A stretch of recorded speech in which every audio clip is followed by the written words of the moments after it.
প্রেমের টানে সীমান্ত পেরোতে গিয়ে ধরা নদিয়ায় বিএসএফ ও পুলিশের জালে তামিলনাড়ুর তরুণী। প্রেমের টানে আন্তর্জাতিক সীমান্ত পেরিয়ে বাংলাদেশে ঢোকার চেষ্টা করতে গিয়ে বিএসএফ ও পুলিশের হাতে ধরা পড়লেন তামিলনাড়ুর এক তরুণী। ঘটনাটি ঘটেছে নদিয়ার ধানতলা থানার অন্তর্গত দত্তপুলিয়া সীমান্ত এলাকায়।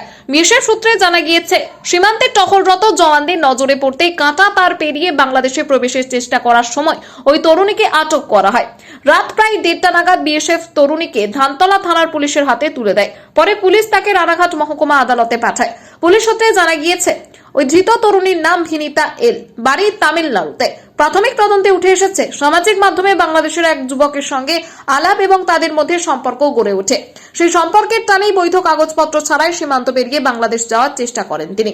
এই ঘটনার সঙ্গে মানব পাচার বা অন্য কোনো চক্র জড়িত রয়েছে কিনা তা খতিয়ে দেখছে পুলিশ। পাশাপাশি কিভাবে ওই তরুণী তামিলনাড়ু থেকে নদিয়ার সীমান্ত এলাকায় পৌঁছলেন সে বিষয়েও তদন্ত শুরু হয়েছে। সীমান্ত নিরাপত্তা বাহিনী সূত্রে জানা গিয়েছে, বেআইনিভাবে সীমান্ত পেরোনোর চেষ্টা রুখতে নজরদারি আরো জোরদার করা হয়েছে। প্রেমের টানে সীমান্ত পেরোনোর এই ঘটনা শেষ পর্যন্ত কাঁটাতারের বাধাতেই থমকে গেল বলে মনে করছেন তদন্তকারীরা।